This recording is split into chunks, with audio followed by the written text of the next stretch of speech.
Welcome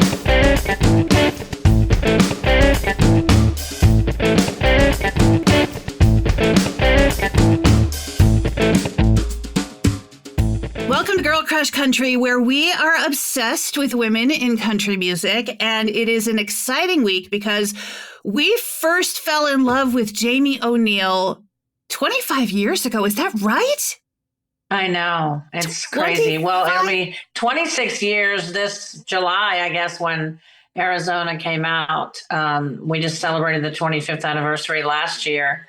And it just has gone by in a flash. That's crazy. And let me tell you something. When I was prepping for this conversation, I was having an all-out Jamie O'Neal sing-along in my house. My neighbors love me. I love that. I'm sure. Oh, thank you.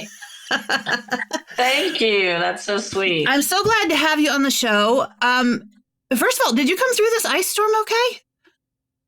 We did. We lost power for a couple of days. And then we actually drove to Ohio, which Ohio was colder. We were playing a show up there with Lori Morgan. And even though it was colder up there, because of the ice back here, it felt. I mean, today is getting up to a high of 50, but we have rain. But so many are still without power. And it's devastating to drive around and see, all the beautiful trees down and just to know that people have suffered through this. It's a really, really been a tough time for Tennesseans. Yeah, it's crazy. There are still people this far out after the storm that still don't have power. So I know. Hopefully they get it together soon, the power company. Yes. Well, we are definitely going to talk about your new music coming up, but can we go back to the beginning, first of all? Sure. I am blown away, first of all, that There Is No Arizona and your first album, Shiver, are 25, almost 26 years old. And you did mention that you celebrated the anniversary of Arizona. How cool to have the Isaacs on backing vocals. I know. And they played on it, too. They played instruments. I did the country music cruise with them last January, and I think they're phenomenal. I sang background vocals on Sonya's solo project years and years ago with Jason Sellers, and that was a blast. And I've just always loved them, and I thought it would be so cool to do something new, more of a bluegrass type of version, and I thought they'd be perfect for it. And just hearing them sing, it just gives me chills. That song in particular. And Janae Fleener, too, is on fiddle, I should say. Oh, is she? She also gives me chills. Yeah. And she's winning all the awards, so good for her, finally. I know. Right? And that's a song particularly that I've been singing around my house for weeks now. And it's a whole different song, as an aside, once you've lived through a situation like the story that's described in There Is No Arizona. Yeah, totally. When we look back at the time that song first came out, women were, certainly still underrepresented on the radio back in 2000 as compared to men. But naming women with hit songs back then wasn't as difficult. You, Faith, Shania, Martina, Sarah Evans, Jody, Terry Clark. Just so many women. What was your experience in getting signed and getting airplay? Like, did it feel like being a woman was any sort of roadblock back then? I honestly feel like it's not anything that I've ever even thought about it. It's like it never crossed my mind to think of, gender in music and, who gets what and the competition and that kind of thing. It's strange to me and feels foreign to even think about it. But obviously in the last few years, of course, it got so much worse. We're getting some great, amazing females now, like Ella Langley, Megan Maroney, and people who are, just coming through. Lady Wilson, of course. But when I came out, I feel like there were so many females around. It never really crossed my mind. And even before that, I just thought there's two types of music, good and bad, and I just want to be as good as I can, as great as I can, and have a long career. And there's a lot of females. I just played with Lori Morgan, a lot of females like that who I look up to, who have had lifelong careers. And I think that's the most important thing, is to focus on just keeping working, just keeping putting out good music and hoping that the fans are there and want to hear it. And then I keep getting bookings and that kind of thing. It's like, it's kind of that racehorse mentality, like put your blinders on and just go. You know what I mean? I just think focusing on it and sitting around talking about it, to me, doesn't feel productive.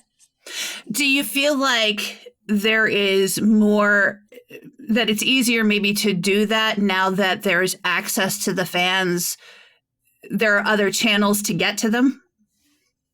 Oh, sure. I mean, that's the thing. You can put out music whenever you feel like it. There's no restrictions. There aren't any restrictions to what you can do as an independent artist. But at the same time, it's also never been easier for labels to find artists due to social media, TikTok, and things like that. And so people get signed for different reasons, or they expect you to already have a following. And that can still take a really long time to get a following, to do that kind of thing and build that up. And a few years ago, you could buy followers and you could buy this, and they've really restricted that now, which is a good thing, because you never know what's real and what's fake. And when it comes to seeing numbers and things like that, Yeah, absolutely. But I do think, this was something I brought up with Martina too. I feel like years ago, I don't know how many years ago, but women singing the subjects that maybe men sing about, like men might sing about a woman looking sexy, or, in your blue jeans, or, walking around like that and, turning me on and things like that. And women don't normally sing those types of songs. Well, we're not supposed to notice those things, I guess, which is so wrong. Right. Or, a lot of women female artists won't sing drinking songs, or wouldn't sing it back in the day. And, way back when, Loretta Lynn and Patsy Cline and people like that were just like trailblazers knocking down doors. And so we went through a phase where, oh, don't sing this or don't do that. And now it's like those lines are crossed. Women are singing about being in bars. Women are singing about drinking. Women are singing about guys looking sexy or whatever. And so I think that's a good thing, because now there's not that disconnect with what we can sing about, and you can do whatever you want. And so there's just a creative freedom that the era we're in now, has let happen. And I think and kicked down some doors. I think it's a great thing. Agreed. And I think part of that is this generation that's coming up now that looks at these rules and goes, well, that's bullshit. Like, yeah, exactly. Like, what rules? Yeah. Yeah. And your daughter being one of them, I think. Absolutely. Yeah. She's, 22. She's a senior in college. She's really embracing country music now. She's really fallen in love with it. And a lot of her songwriting now, more than the past, represents country music. And there's so many females that she's looked to, like Carter Faith, who is a groundbreaking artist, and Caitlin Butts. She loves these songwriters, Haley Witters. And so, yeah, she's been really inspired. And I just love watching her growth. And I love having her out there on the stage. She opens some shows for me. And, I love seeing the passion that she has for it, and that she's determined to stick with it, because music is an amazing passion to have, I guess, because it doesn't feel like a job when it's happening, and when you're doing it, and when you're in it, it's like, those are creating and doing all that and being on stage. That's not what we get paid for. All the hard stuff on the side is where you're like, well, it's a good thing I'm getting paid, because I just had to deal with whatever it may be that you go through, that people don't really see.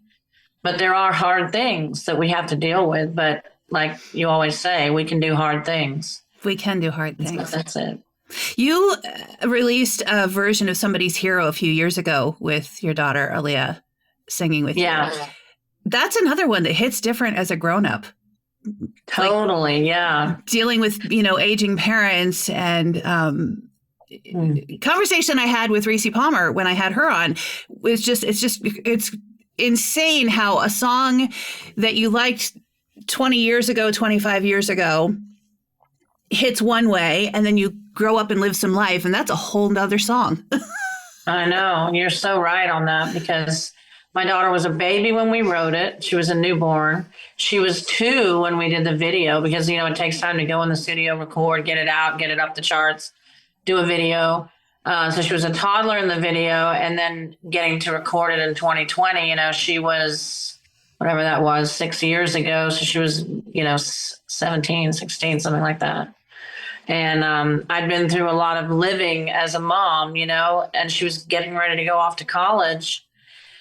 So it just changes the sentiment, and it means so much. And now my parents are in their 80s, and, my dad's dealing with some health issues. And it really is, you see your life in different, that was me growing up, this was me in my 20s, and this was me in my 30s. And every 10 years, everything changes. The way you think about things, the way you feel about things, the different things you want to write about, or the things you're not interested in anymore writing about.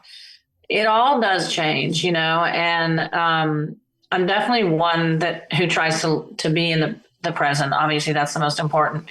But also, I'm one to more look into the future. I don't so much focus on the past, but maybe I should, and maybe when I get older, I will start looking back and thinking about that kind of thing, But I definitely look forward almost too much, because then that can stress me out, Of course, yeah. Yeah. Well, the new album, Gypsum, just came out. It's so good. What made you call it that?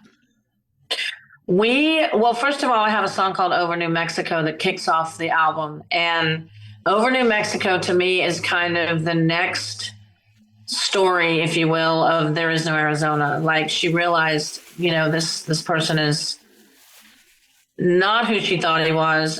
He's totally lying. He's letting her down. And then what happens when someone breaks your heart, or, that you can't count on? You got to get over it. You got to take those steps that it takes to get yourself back, to get your strength back, to put one foot in front of the other, get out of bed, all that kind of thing. And that's what Over New Mexico is about, is getting over this person and saying, you know what, that's it. I am moving on. You're going to find someone else. I mean, it's just the way it is it feels like the end at the time, but it's really the beginning of your next chapter. And so that's what Over New Mexico is about. So then I was like, okay, I love this song. I want to go out to New Mexico and do a photo shoot. And I was playing in Alamogordo, and I was looking up places to go in that area. And I saw White Sands National Park, and I thought, that sounds interesting. I'd never even heard of it. And when I looked at the photos, I was like, oh, this is it. I'm going to do a photo shoot here. And I had to check into it and make sure you're allowed to. And yes, you are. And I found a local photographer who was phenomenal. And I climbed through the dunes, which was a real pretty picture. It's lucky you don't have to see that, because they're quite high, these sand dunes, but they're called the Gypsum sand dunes. And so that's why we call the album that. And I love going out west. I feel so inspired when I'm out there, the wide open spaces. And kind of like when you're at White Sands, you feel like you're almost on another planet. And I don't know, there was something about wanting to tell everyone else about it, like wanting to say, don't miss this place. You have to put this on your bucket list. It's absolutely a place that you can't miss going to. There's a really special song on the album that was written by your late sister, Samantha. Yes. Flowers and Fireflies. What was she like? Oh, my gosh. Well, she is my full sister. I grew up, with her, my only sister at the time. And then my dad remarried, and I have more siblings now who I'm really close to. We had a great childhood of being able to sing on a stage, but we had some tumultuous times behind the scenes in our lives. It's not easy being on the road as a kid and not having a home. Like, we would constantly be thinking, when are we going to stay in one place? Even though we enjoyed it and had a great time, it was also really hard. So she went through a lot. I went through a lot. Our parents divorced. We kind of split up, where I lived with my dad and she lived with my mom. And so, we had those times, and we had some great times growing up, though. And then she was very, very musical and could write anything. I mean, she would write books. She was one of the first people to do a podcast in 2000. I think it was 2002 or three. She was like one of the first people that actually did a podcast and interviewed people, musicians she knew and things like that. So she was very realized. She would always stay true to herself of what she wanted to do. And she was very stubborn in what she wanted to say and how she wanted to do it. She was really kind of a rebel. And she had a publishing deal in LA. She lived in New York. She moved around a lot. She was very, very career driven, I guess, and determined. And then she had her son, and that became the most important thing. As to me, when I had my daughter, it's like the most important thing you do is becoming a mom. And that was what happened to her. She really switched gears and became a full-time mom. But great sense of humor. Just, we had so much in common, growing up on the road together that we could talk about. And I think I liked being on the road more than she did. I've always been a traveling person, It's a hard life. Yeah. But, she definitely struggled with, some things. And it's tough, it's tough to look back, and you always ask yourself, what if this could have been different, if that could have been different? I mean, I don't think that those stages of grief never really leave you, they don't go away. Well, it's really cool that you honored her legacy by including the song on the album. And it's a great song. I just think she's an amazing songwriter who I wish the world could hear her songs, because she's got a whole catalog of them. And this to me was my favorite. And I feel like, not really knowing who or what she wrote it about, that question is there, but it feels to me almost like a godly kind of song, where it's just like you're singing about the way you feel.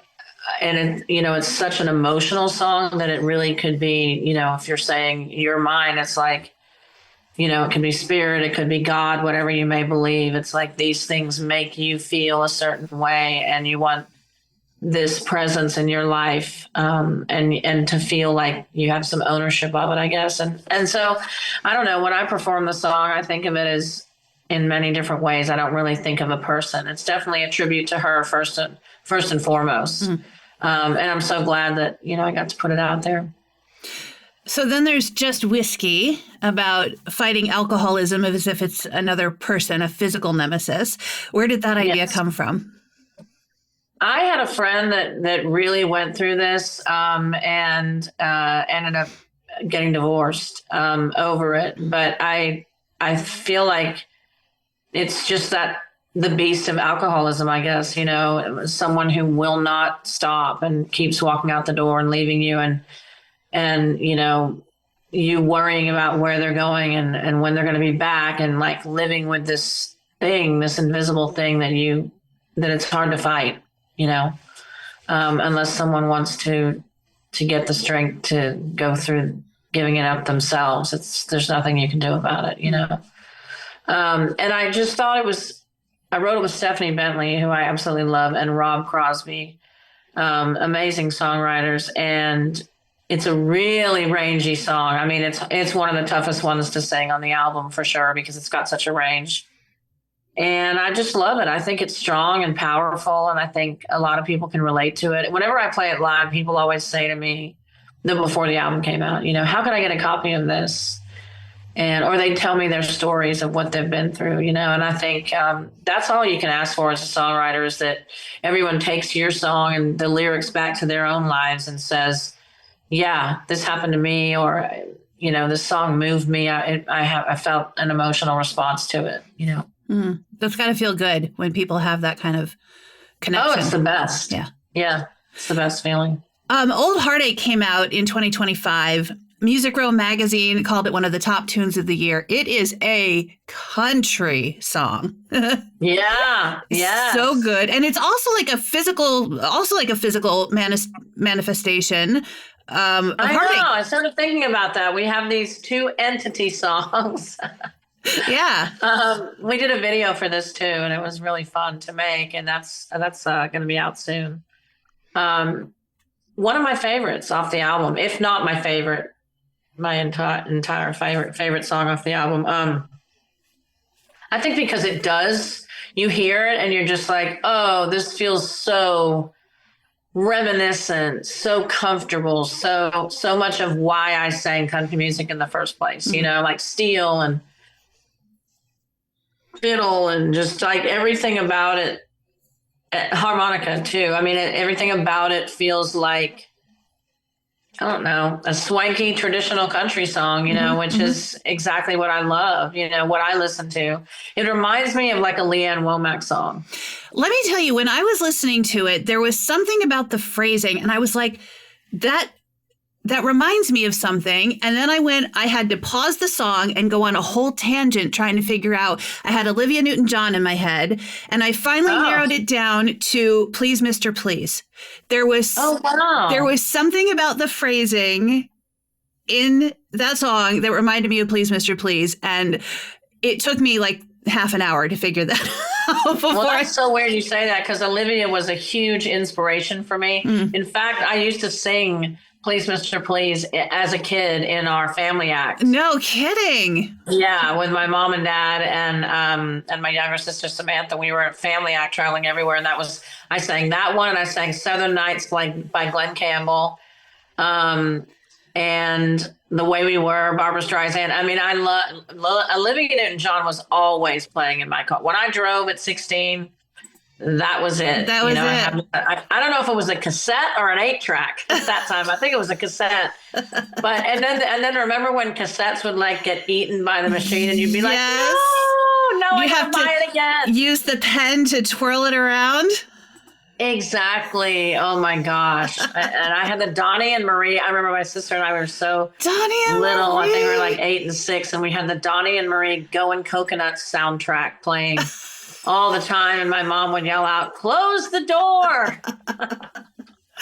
That's fantastic.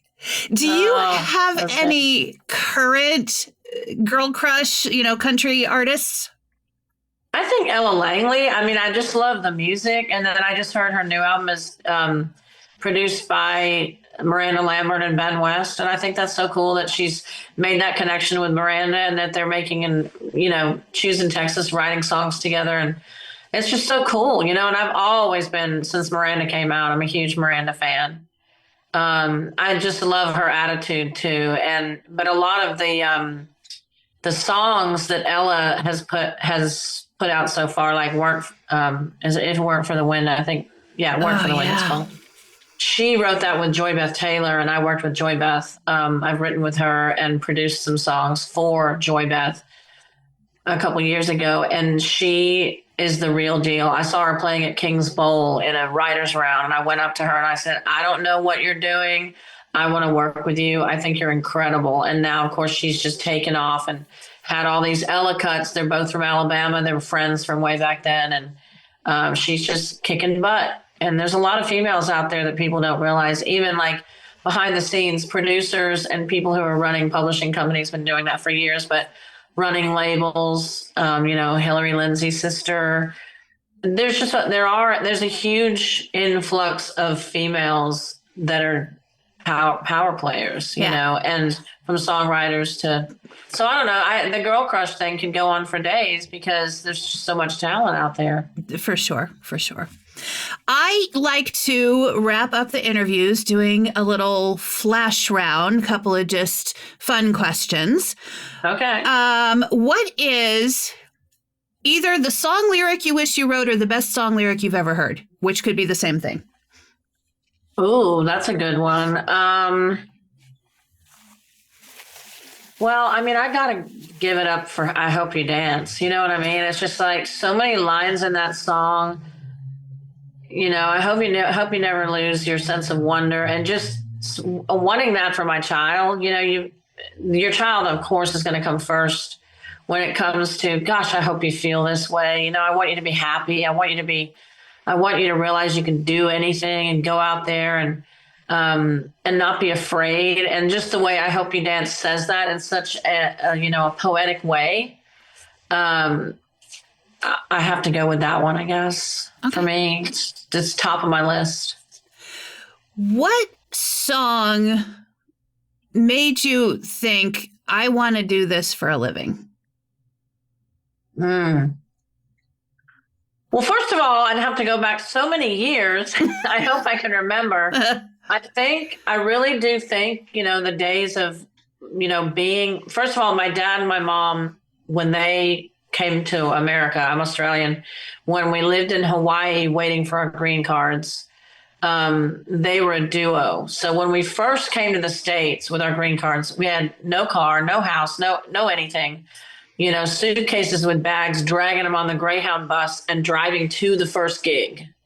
So, my parents, I guess, inspired me. My dad always wrote. He wrote a lot of country. He wrote a lot of gospel. We watched Hee Haw. He listened to Buck Owens and Roy Clark and guitar players like that. And all those days of like my mom singing Help Me Make It Through the Night, which now I sing. Those were the times sitting on the side of the stage waiting to come on and watching them, and loving those songs because my parents were singing them. But, I guess to me, it's just always been there. It's not something I can pinpoint and go, that's the song I listened to and said, I want to sing, because I was already doing it. My parents, let us come out on stage for a lark when we were 8 and 6. And then the next thing, we were doing it permanently and opening game for Crystal Gale and the Oak Ridge Boys and a lot of different country artists. And I love the glamour too of Dolly Parton and Crystal Gale with the beaded gowns and the outfits and everything. And I was like, this is everything, I want to go, I want to stay in Nashville and I want to do this. And it took a long time for me to come back, until 1996 when I got my record deal a couple years later. But all that time I was working and playing and singing jingles and doing everything I could to try to get back to Nashville. Something you're just born to do. I guess. I hope so. What is the most random thing you've ever autographed? I'm going to have to say a prosthetic leg. Really? Or, or like a onesie that the child is wearing at the time. I always find that a strange thing. But yeah, I think the prosthetic leg is the strangest. Okay. Who would play you in a movie about your life? Who would play me or who would I want to play me? Let's say that's the answer would be the same, that you are in charge of who gets to play you in a movie about your life. I think probably Kate Blanchett. And the reason I say that, or someone like Kate Winslet, or someone who can do accents and do the Australian thing as well, because I lived over there and there's Kate Blanchett to me can just play anything. So I think I'd probably choose her. I think she's amazing, but there's so many great actresses, Yeah. Wow. I would want someone who knows how to have a sense of humor because definitely humor has been in my life. For sure. For sure. Jamie O'Neill, it has been such an honor to have you on the show. Thank you for making time for us. Thank you so much, Jess. It's been great to see you. I can't wait till everyone sees this and hears the music. And I really appreciate you taking the time. Well, absolutely. And you can check out the new album, Gypsum, and you can hear some of the music that we talked about on the Girl Crush Country playlist on Spotify. And don't forget to subscribe, follow us on all the socials. Girlcrushcountry.com is the central location to find us in all of the places.